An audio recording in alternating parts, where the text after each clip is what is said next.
დღეს ჩემი სტუმარია მარიამ ბერიაშვილი, რომელიც გახლავთ ციფრული მარკეტინგის სპეციალისტი.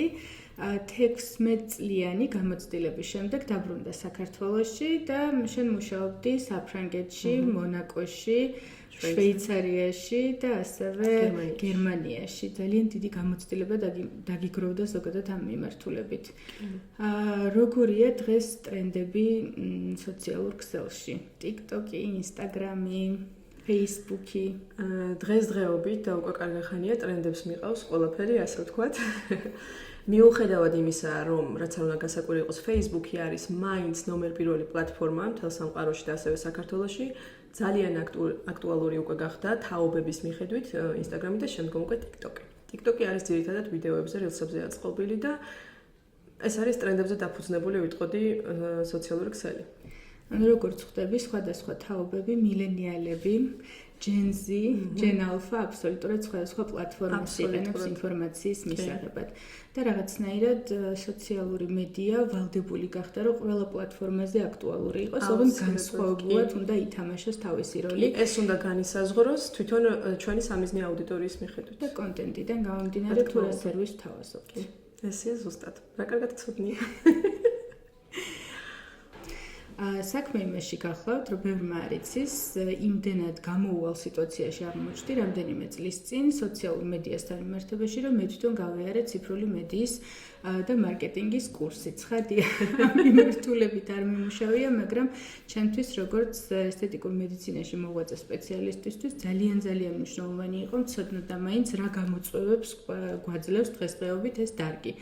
შენი აზრით, რამდენად ასახავს სოციალურ ქსელებში სხვადასხვა პლატფორმაზე არსებული ვიდეოები ან კონტენტი ესთეტიკურ მედიცინასთან მიმართებაში რეალობას? რამდენად აღქმედია ეს ყველაფერი?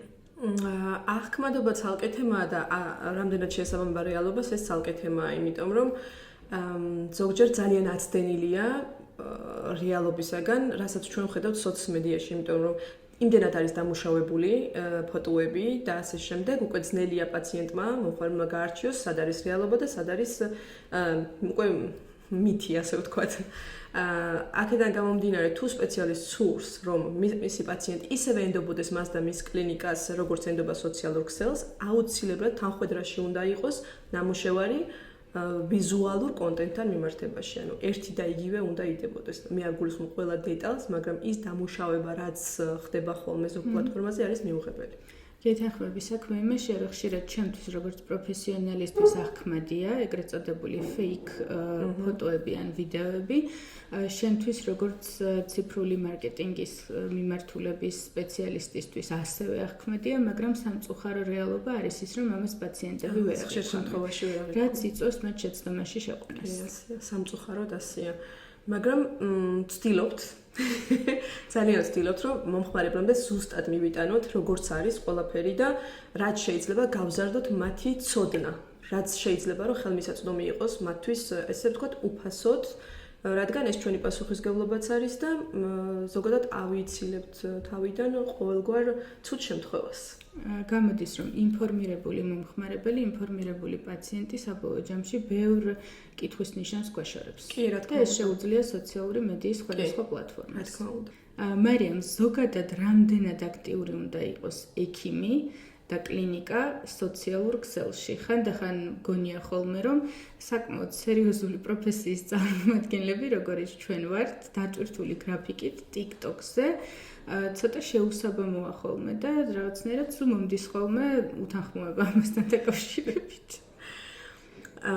ვინაიდან და რადგანაც ვიცი რა ხდება კადარს მიღმა ექიმები როგორ დაკავებულები არიან და არა მხოლოდ ექიმები, ზოგადად წამყვანი პროფესიის ადამიანები, ძნელია მათ შესთავაზო, დაანახო, დააჯერო მნიშვნელობა ამ ყველაფრის არც ხდება სოციალურ სივრცეში, მაგრამ ამის გარეშე არაფერი არ ხდება. ამის გარეშე არაფერი არ მოხდება. ალბათ ერთი 10 წლების წინ შეიძლებოდა ესე ფუნქციონირება, ძალიან ადვილადაც, სავარაუდოდ ინდივიდუალური რეკომენდაციებით, მეგობრებში, ნათესავებში და ასე შემდეგ, მაგრამ დღესდღეობით მით უმეტეს მომავალი თაობები, პირველი რას აკეთებენ, რამეს თუ ეძებენ ინტერნეტში. რაიმე თუ კი რაიმე შეკითხვა გაჩნდება, ყველაფერს ეძებენ ინტერნეტში და მით უმეტეს როცა ChatGPT-ს დაგვემატა გამორიცხულია, რომ ექიმი არ იყოს ჩართული. მე არ ვამბობ, რომ მან თავისი პირველი საქმე, რაც არის ძირითადი, ის მიატოვოს, მაგრამ რაღაც დრო უნდა გამოიყოს და შეათავსოს ეს თავისი ცნობადობა თავის საქმიანობასთან ერთად. გამოდის, რომ სხვა გზა მაინც არ გვაქვს. არა, სხვა გზა არ არის. რა უფრო ყურებადია სოციალურ ქსელში, სერიოზული ვიდეოები და კონტენტი თუ გასართობი მასალა?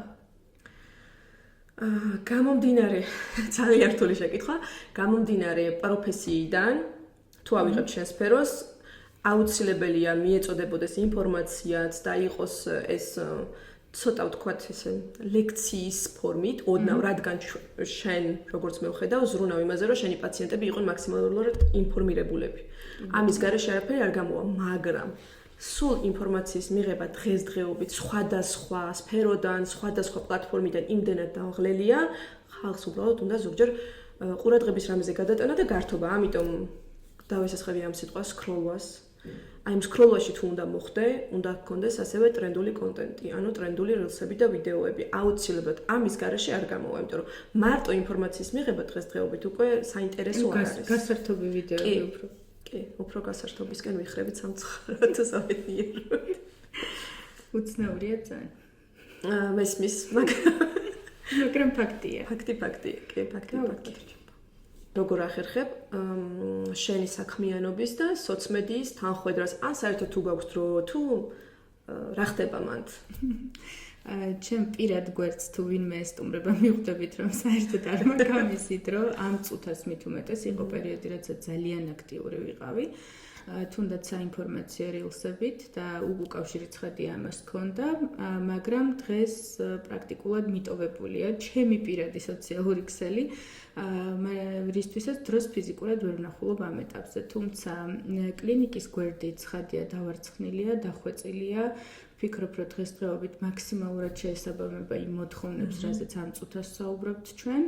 ამიტომ მე მიმაჩნია, რომ ერთი ადამიანი, ერთი სპეციალისტი ამ ხელა მასშტაბის საქმისთვის პრაქტიკულად შეუძლებელია რომ წდებოდეს, მით უმეტეს როცა კლინიკაზეა საუბარი.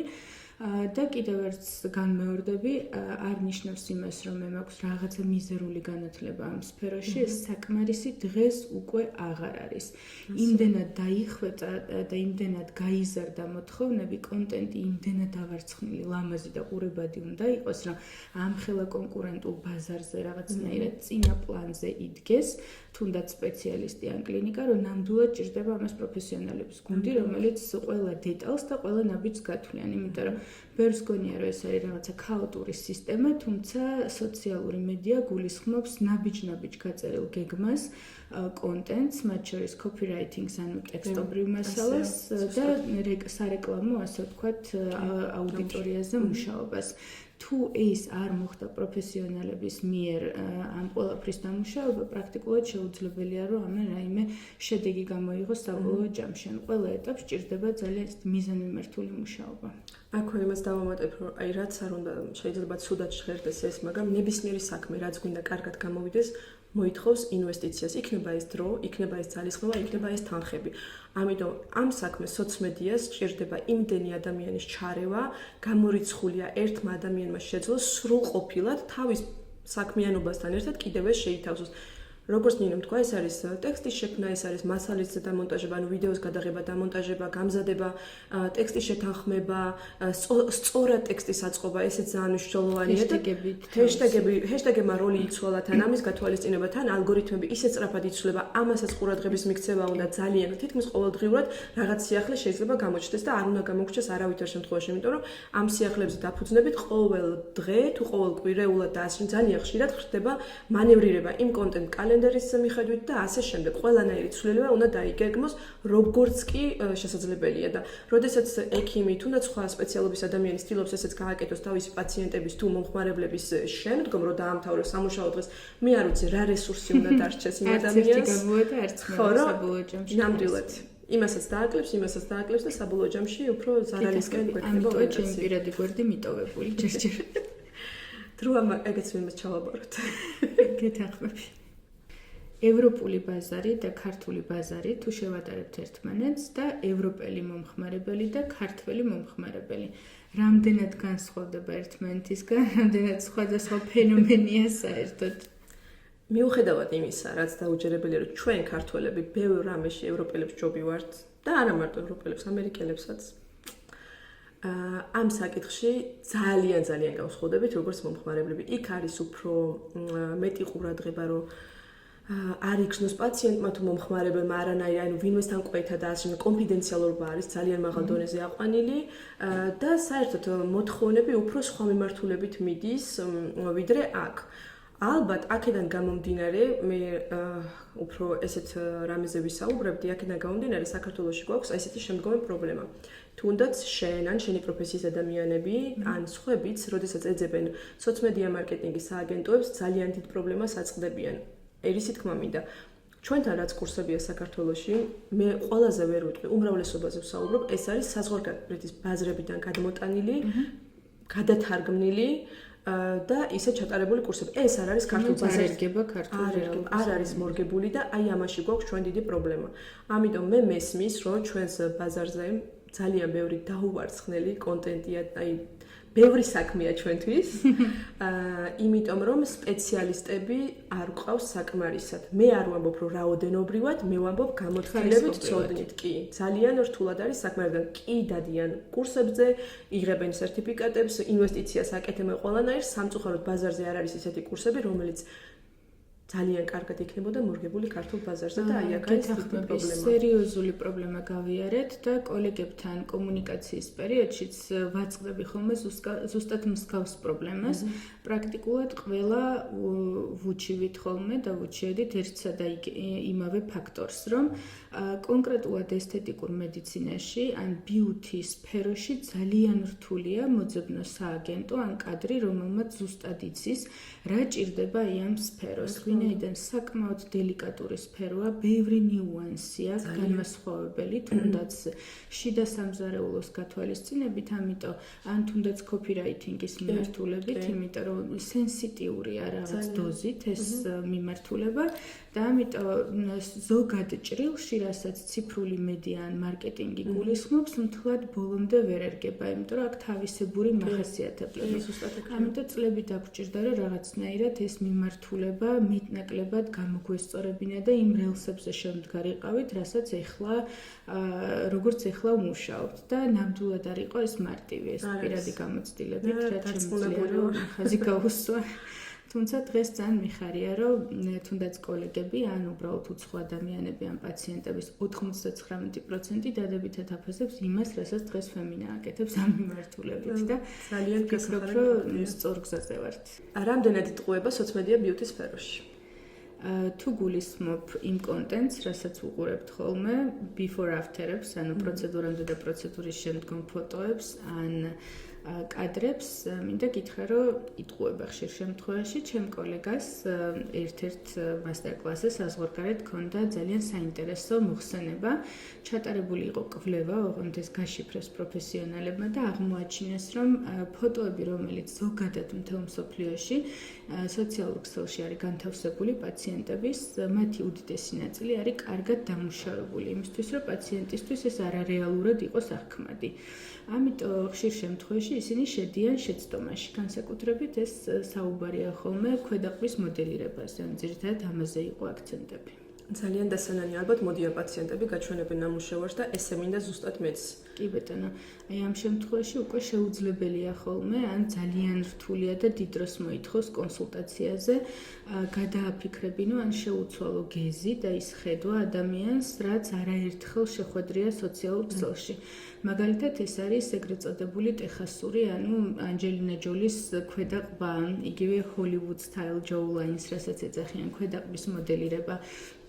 არა მხოლოდ ფოტოებია ხოლმე დამუშავებული, არამედ საკმაოდ მცირე რაოდენობა პრეპარატი არის ხოლმე მითითებული, რომ თითქოს ეს შედეგი მიღწეულია 1 ან 2 მილიგრამი ფილერით, რაც შეუძლებელია არასოდეს არ ხდება რეალობაში და ეს ცხადია აბნევს ადამიანს. ეხლა ძალიან პოპულარული გახდა სოციალურ ქსელში ეგრეთ წოდებული აზიური ლიფტინგი, რაც გულისხმობს თმიან ნაწილში ბოტოქსის გაკეთებას, რაც სრულიად არარეალისტურია, იმიტომ რომ იქ პრაქტიკულად უკვე ამ ადგილებში კუნთები აღარ გვაქვს და მხოლოდ აპონევროზია, სადაც ბოტულინოტოქსინი ვერ ასრულებს ვერანაირ ფუნქციას, მაგრამ ესე ამტკიცებს სოციალური ქსელი. ჩვენ ახსენე აზიური ლიფტინგი, მაგრამ მე მაინტერესებს მონაკოს კოქტეილი. მონაკოს კოქტეილი სხვათა შორის ეხლა გახდა საქართველოში პოპულარული სამწუხაროდ, თუმცა ევროპაში და ამერიკაში სადღაც 7-5 წლის წინ იყო აქტუალური და ეხლა საერთოდ არავინ აღარ ახსენებს მას. მონაკოს კოქტეილი არის რამდენიმე პრეპარატის და ნივთიერების მიქსი, ბოტულინოტოქსინის, ბიორევიტალიზანტის, ზოგჯერ PRP თერაპია ემატება, რაც ძალიან დიდ გართულებებთან არის ასოცირებული და ამიტომ ან ძალიან დიდი სიფრთხილით უნდა მოხდეს მისი გამოყენება, ან საერთოდ უნდა მოხდეს, იმიტომ რომ მას არ აქვს ხანგრძლივი და ასე ვთქვათ, რეალურად ეფექტური შედეგი. ნელ-ნელა კარგავს საბედნიეროდ აქტუალობას ეგრეთ წოდებული ბანტი, ბრტყელი ტუჩები, იმიტომ რომ რასაც ვამბობდი წლების წინ ზუსტად ის მოიტანა დღეს, ეს არის მიგრირებული პრეპარატი, ეს არის ფიბროზირებული, ანუ გაუხეშებული ქსოვილი და საბოლოო ჯამში ის რაც დაწოლილზე პროცედურის შემდეგ ლამაზად გამოიყურება სიბრტყეში, ხო, ვერტიკალურ მდგომარეობაში, დინამიკაში, ანუ საუბრის დროს საერთოდ არ არის ისეთი, როგორი მოლოდინიც იმ ფოტოების შემდეგ ჰქონდათ ადამიანებს. და იმედი მაქვს, რომ ცოტა ხანში საერთოდ გაქრება. ასევე სოციალურ ქსელში ძალიან ხშირად ისე მკაფიოდ და მკაცრად ისმის ხოლმე ფრაზები, რომ აპარატურული პროცედურების შემდეგ ან კოლაგენ სტიმულატორების შემდეგ ვეღარ გაკეთდება ოპერაცია და ჩვენს წინარეულში ეს ყველაფერი გავაბათილეთ ეს ინფორმაცია. ამიტომ რას ვიზამთ? ხდება. როგორც სოციმედიაში, ასე ყველა სფეროში მე მგონი ტრენდებს მიყავთ ხოლმე ზოგჯერ. რა თქმა უნდა. თუმცა მედიცინაში ზოგადად და რა თქმა უნდა ესთეტიკურ მედიცინაშიც არის ერთი უმნიშვნელოვანესი კომპონენტი. მედიცინა ეფუძნება ეგრეთ წოდებულ მტკიცებულებებზე დაფუძნებულ ინფორმაციას, რაც გულისხმობს იმას, რომ თუ რამეზე ვამბობთ, რომ ეს კარგია, ეს მუშაობს, ამას ეფექტი აქვს, ეს არ არის უსაფრთხო, ამას გართულება მოყვება ამდენი პროცენტით, ნიშნავს იმას, რომ ამ ყველაფერზე უნდა ტარდებოდეს კლინიკური სამეცნიერო, სამედიცინო კვლევები და ამის საფუძველზე უნდა მოხდეს დადასტურება. რომ კონდეს A დონე, ანუ მტკიცებულების ყველაზე მაღალი დონე და ის იყოს ისეთი ინფორმაცია, რომელსაც წყალი არ გაუვა. და რა ის, რომ ვიღაცამ თავისი აზრი გამოთქვა მედიცინაში, კერძო პირის აზრი და გამოცდილება ან ინფორმაცია ესეთი ღირებული არ არის. მესმის ძალიან კარგად. მარიამ, ზოგადად რა როლს უნდა თამაშობდეს სოციალური მედია ექიმის ცნობადობის გაზრდაში ან პაციენტების ნაკადის მოდევნაში კლინიკაში? მე ერთხელ ესეთ მაგალითს ვიტყვით. თუ ექიმს სამედიცინო სფეროში თავისი ცნობადობისთვის სჭირდება თავისი დიპლომი, სოციალურ სივრცეში, დიპლომის წონა შეიძლება ესე არ ქონდეს, მაგრამ სხვა კუთხით მართლა ძალიან მძიმეა და ძალიან მნიშვნელოვანია, როგორ წავსდგებით ვირტუალური აუდიტორიის წინაშე. ეს არის სავიზიტო ბარათიც, ეს არის ცნობადობის გაზრდის გარანტიც, ეს არის ლოიალურობის შენარჩუნების გარანტიც უკვე იმ პაციენტების ან მომხმარებლების, ვინც ყავს და უკვე ნაკადის გაზრდის მიზნითაც, თუ გვინდა რომ ახალი პაციენტებიც მივიზიტოთ. ამიტომ როგორც სამედიცინო სფეროში დიპლომის გარეშე არ არსებობს არაფერი, ვიტყოდი რომ ვირტუალურ სივრცეში სოციალურ პლატფორმების გარეშე არაფერი არ გამოდის. ამიტომ გვინდა თუ არ გვინდა, გვაქვს დრო თუ არ გვაქვს, ამისოდ ყველა ვარიანტში უნდა გავაკეთოთ ჩვენ. ყოველ შემთხვევაში ამას ვკარნახობს დღევანდელი რეალობა. ნამდვილად ასეა. მე ვიტყოდი რომ Facebook-ის გვერდის შექმნა თუ Instagram-ის ანგარიშის შექმნა არაფერს არ მოითხოვს, უფასოა, მაგრამ სანამ ამ ნაბიჯს გადავდგამთ, უნდა გავიაზროთ თუ რა მოყვება ამ ყველაფერს. როგორ თქვა, ალგორითმები და სოციმედია როგორ ფუნქციონირებს, ეს არის დიდი თივის ვინი და ჩვენ რომ ემსი შევაგდოთ დამწყებისთვის. ესე იწყება. ქშოლის რა?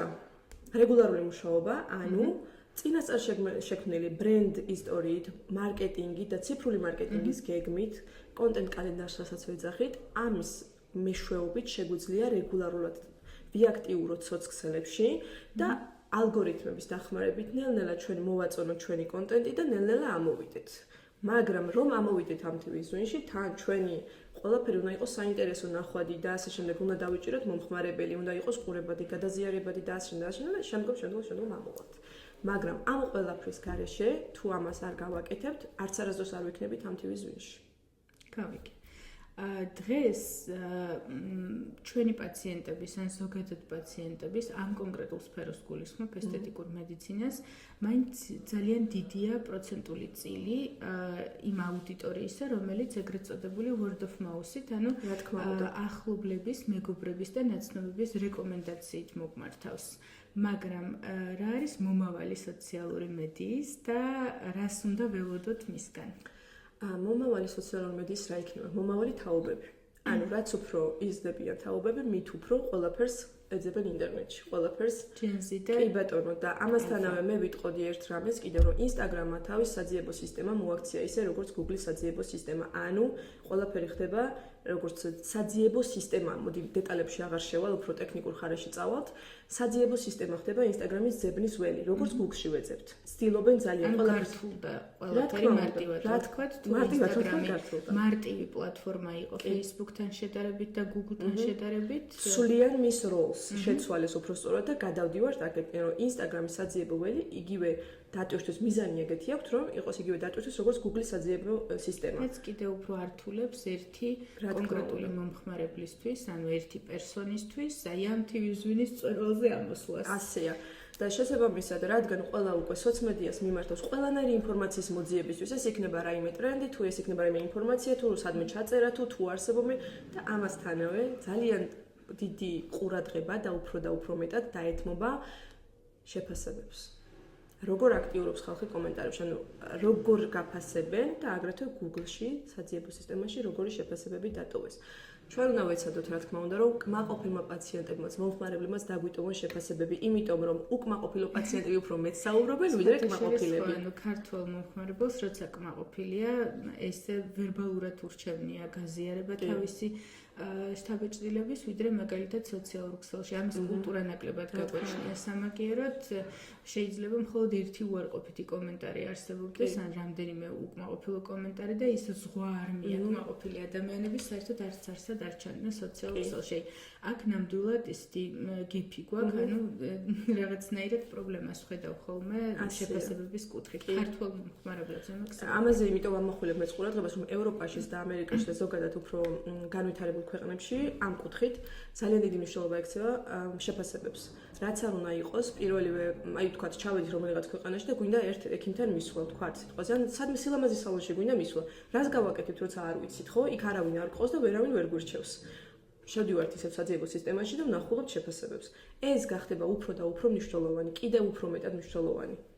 და ამიტომ სოციალურ ქსელში რეგულარულად უნდა შევახსენოთ ჩვენს პაციენტებს და ახალ მომხმარებლებსაც, რომ ჩვენ აქ ვართ, რომ რეგულარულად ვაკეთებთ ყველაფერს და ჩვენი როგორც მუშაობთ ამ კლინიკაში თუ ამ კონკრეტულ სივრცეში, ზუსტად ასე აისახება ყველაფერი ჩვენ სოციმედიაში. ანუ თქვენი შიდა რეპუტაცია და კარი რეპუტაცია ერთმანეთს უნდა ემთხვეოდეს. გავიგე. მოკლედ, რთულია, არ არის მარტივი, რაც უფრო წინ მივიწევთ, კიდევ უფრო შეჭირდება და კიდევ უფრო რთულდება ეს ამოცანა. ამიტომ, როგორც დასაწყისში აღვნიშნეთ, შეიძლება მე როგორც ექიმს მქონდეს გარკვეული ინფორმაცია ან რაღაც მიზერული განათლება, მაგრამ პროფესიონალების დახმარება უნიშნელოვანია, იმიტომ რომ იმისთვის რომ ხო TV-ს ვინში აღმოჩნდეთ ჯერ და მე TV-ს ვინის წვერვალზე ამოვიდეთ, რომ სხვა ადამიანებისთვის შემჩნევადი იყოს ის, რასაც ვაკეთებთ. ნამდვილად. სხვა გზა არ გვაქვს.